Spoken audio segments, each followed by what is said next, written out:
sou Roberta Rigueira, do Rio de Janeiro. Estou aqui hoje com o Matheus Azevedo, de São Paulo, Flora Fortes, da Bahia, e Francisco Pena, de Minas Gerais. E a gente vai conversar um pouco sobre alvo terapêutico na retocolite ulcerativa. Cicatrização endoscópica, o que considerar? Maio 1 ou Maio 0? A gente tem que correr atrás desse Maio 0 ou o Maio 1 é tolerável, dependendo do paciente?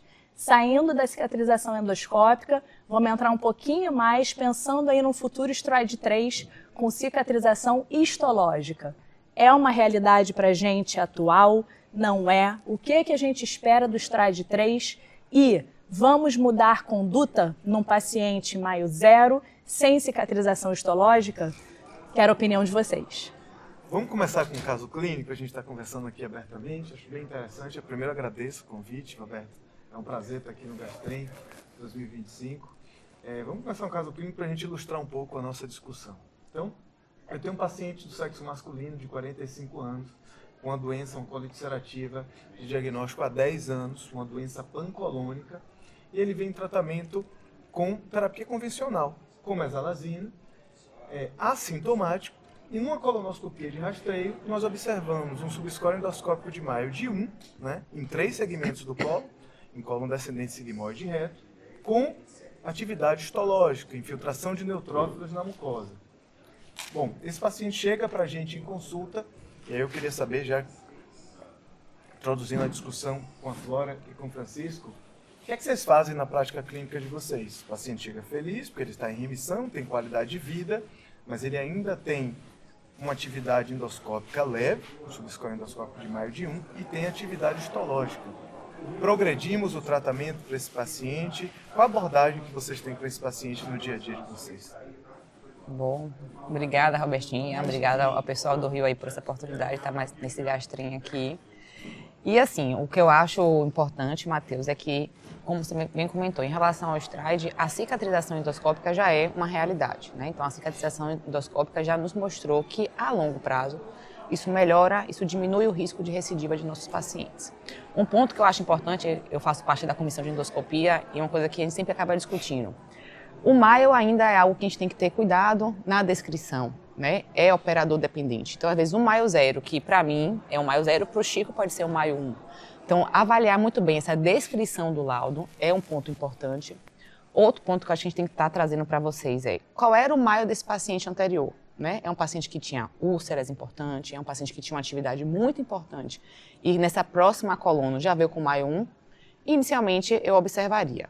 Lógico que a gente vai discutir mais aí à frente a questão do Maio 1 e muitas vezes a gente pega um Maio 0, mas que tem também atividade histológica, como você comentou, né? Mas assim, eu acho que o principal é um Maio 1 de um paciente que era um Maio 3, eu ficaria... É uma coisa, né? Uma coisa. É um cenário.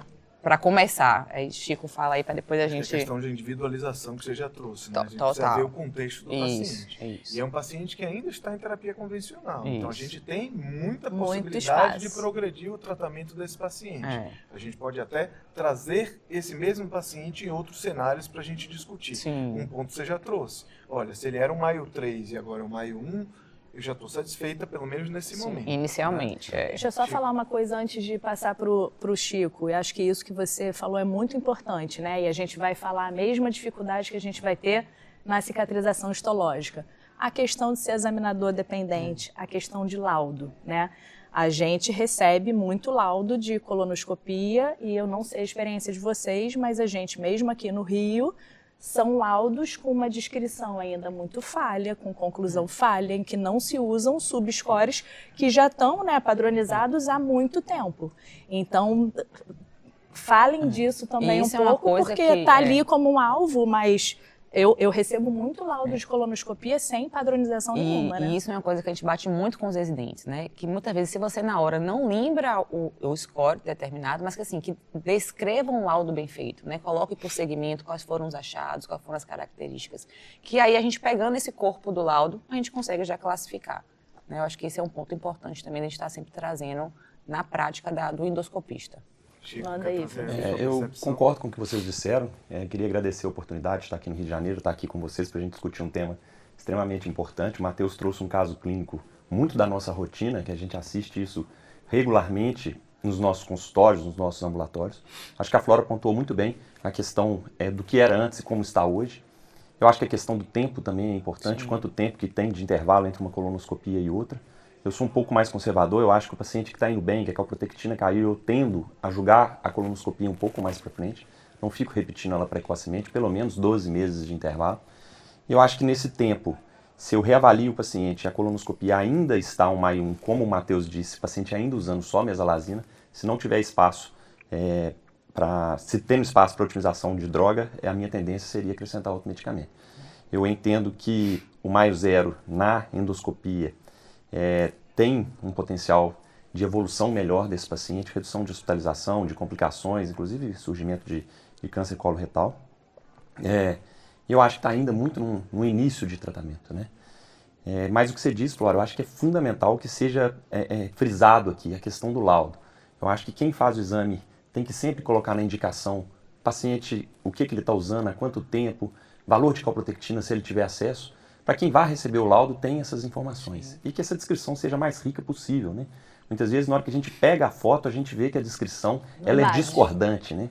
Então, escrever a extensão desse processo, se é um processo inflamatório contínuo, se ele acomete todas as paredes do intestino.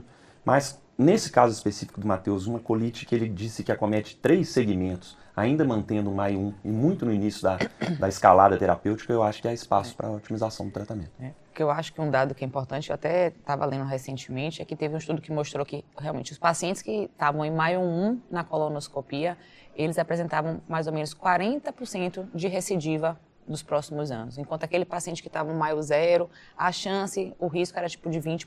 Então, realmente, a gente já conseguia alcançar o Maio Zero, você vai melhorar a qualidade de vida e diminuir o risco da recidiva da doença, né?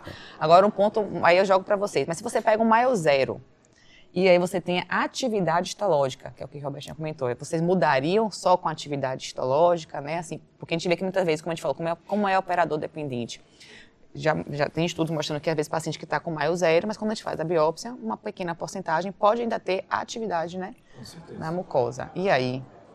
Bom, na minha prática clínica, de uma forma geral, eu não trago a histologia como objetivo terapêutico. Então, dificilmente eu vou escalonar o tratamento por conta de uma atividade histológica. Sim.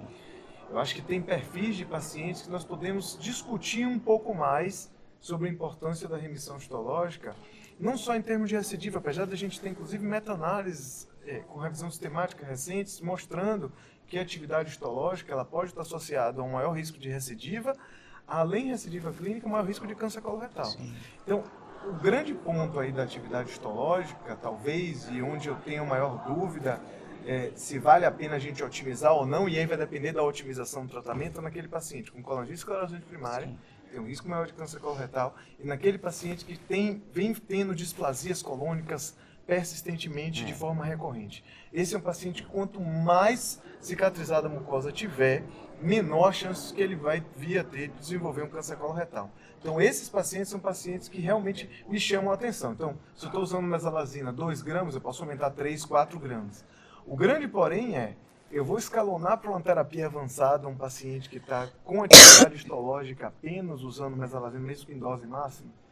Essa é uma dúvida que, de uma forma geral, eu não modifico. A gente não modifica, né? Eu não modifico a minha terapêutica.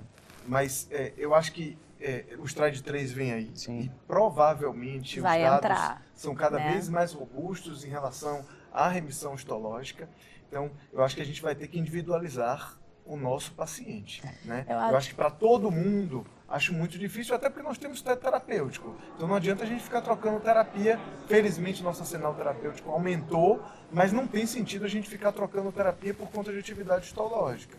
E outra, acho que a gente precisa avaliar o paciente como um todo. Então, às vezes, o paciente precisa melhorar a dieta, ele precisa parar de fumar, ele precisa perder peso.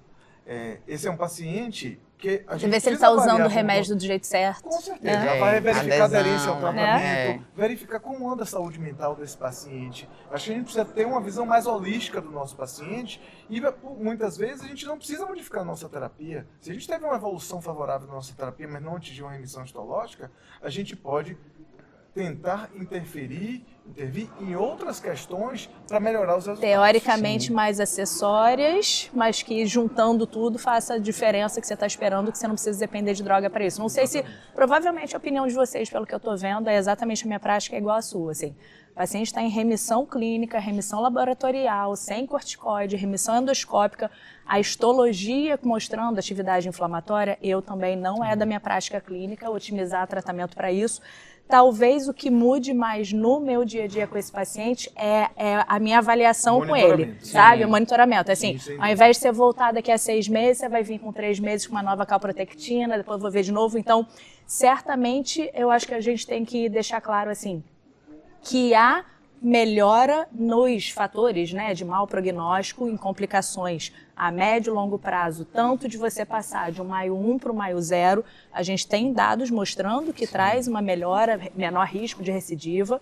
Da mesma forma, se você pega o paciente maio 0 e leva para a cicatrização histológica, você também tem esse ganho, mas eu realmente não sei em que ponto a gente vai conseguir colocar isso na nossa prática, por tudo que a gente falou, pela dificuldade de realmente a gente atingir isso com as drogas que a gente tem, senão fica uma corrida meio exagerada, meio maluca de droga de escalonamento, talvez de comboterapia, para, né, para buscar ali um alvo que talvez não seja o momento ainda.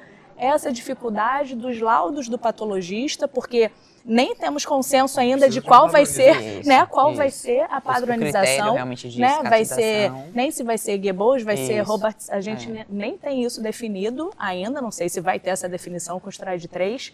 Então acho que é importante a gente saber que isso existe, que é importante a gente ter isso ali no nosso, né, um alvo terapêutico, mas não correr atrás dele de maneira louca, nem passar também esse estresse, às vezes, necessário para o paciente que está ótimo em remissão e a gente causar um estresse, né, à toa, né? Como o Matheus falou, a gente realmente individualizar cada paciente. É um paciente que está visivelmente numa curva de melhora, o paciente que está com a melhora clínica, uma melhora da qualidade de vida, voltando para as suas rotinas, não tem fadiga, não tem aquela...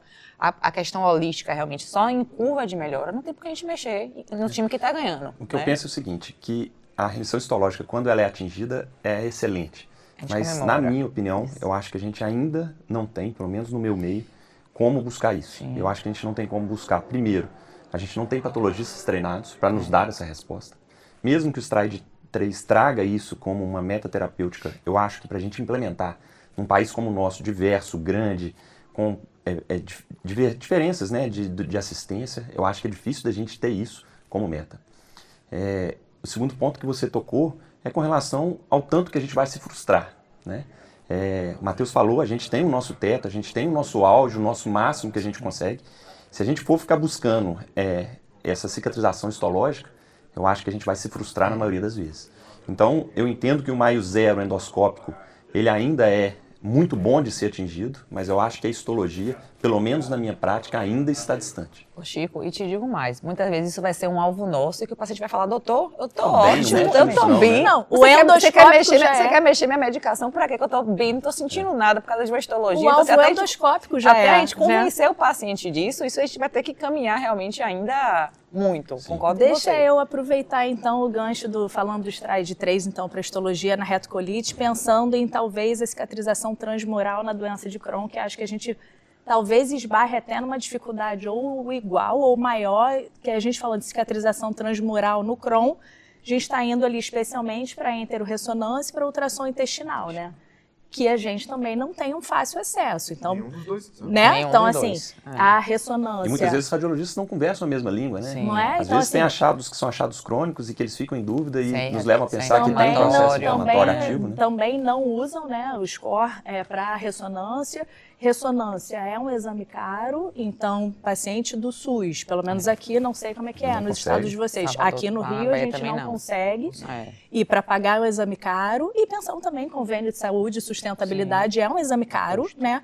E ultrassom intestinal, que é maravilhoso, é feito ali à beira do leito, sem preparo, indolor, sem jejum, sem nada, excelente nessa questão de avaliação transmural do paciente, mas mesma coisa, também não temos acesso ainda, não temos, né, não temos pessoas capacitadas. Estamos evoluindo. Também, né? Tá? Também. Felizmente estamos evoluindo. Eu vejo cada vez mais nos principais centros médicos, principalmente gastroenterologistas, não radiologistas, mas gastroenterologistas interessados e se capacitando para isso. Eu acho que daqui a uns 5, 10 anos nós teremos mais médicos capacitados 5, 10 anos, né? e a gente vai conseguir ter mais ultrassom na nossa prática clínica. Mas lembre que o ultrassom é mais operador dependente ainda, tem alguns perfis de paciente que o ultrassom não é interessante para avaliar.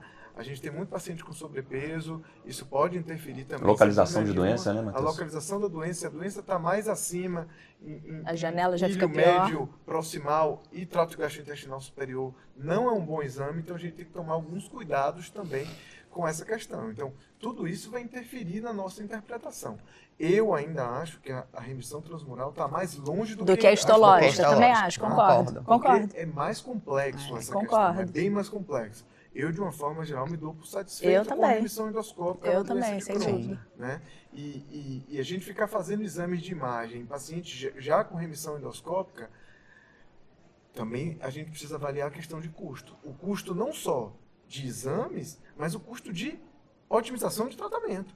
Imagine se a gente passa a otimizar todo o paciente com maio zero, do ponto de vista endoscópico, e com atividade histológica. O quanto que isso vai acrescentar de custo para o sistema e o quanto realmente esse custo vai ser efetivo para o sistema. E tem um custo emocional também, né? O paciente isso vai ficar nessa agora. busca Sim, incessante exatamente. e o que isso vai trazer para ele de benefício a longo E prazo. dia, né? E dia que se perde de trabalho, fazer aquele preparo da enterorressonância, contraste oral, contraste venoso, os o exame pacientes reclamam mais demora. da intra do que da coluna, muito né? mais, Porque você fica muito mais. estender, fica a barriga para baixo. O tempo que você vai avaliar a remissão histológica e a remissão transmural. Quando a gente fala em remissão transmural, né? Isso pode demorar mais ainda. Será que a gente está preparado para isso? A gente sabe o tempo ideal de cada droga e eu acho que cada paciente é um paciente. Se esse paciente tinha muita inflamação, ele vai demorar mais para atingir a remissão transmural. Né? Ele vai demorar mais para cicatrizar úlceras que eram mais profundas. Então, tudo isso a gente tem que levar em consideração quando a gente for avaliar cada caso. Deixa eu trazer um outro caso para vocês. Matheus, pegando o gancho do seu primeiro caso, vamos trazer para um outro cenário. Mesmo paciente, 45 anos, uma retocolite ulcerativa extensa, também com maio 1, era um maio 3, mas já passou por tudo de tratamento. A gente vale a pena buscar o maio 0 ou a gente se dá por satisfeito com esse maio 1 endoscópico? Eu literalmente me dou por satisfeito. Nesse cenário eu também fico satisfeito. Acho que é unanimidade. Acho que não faz muito sentido. Não faz sentido você trocar ou otimizar ainda mais um tratamento associado à droga, né? O paciente com esse sofrimento todo psicológico e físico, né, de doença ativa e refratária, uma doença difícil de tratar, literalmente, né, pelo conceito de difficult to treat IBD, ele vai estar muito satisfeito. E nós também. Exatamente. E não vai aceitar de forma nenhuma a mudança terapêutica. E eu acho que nós também. Né?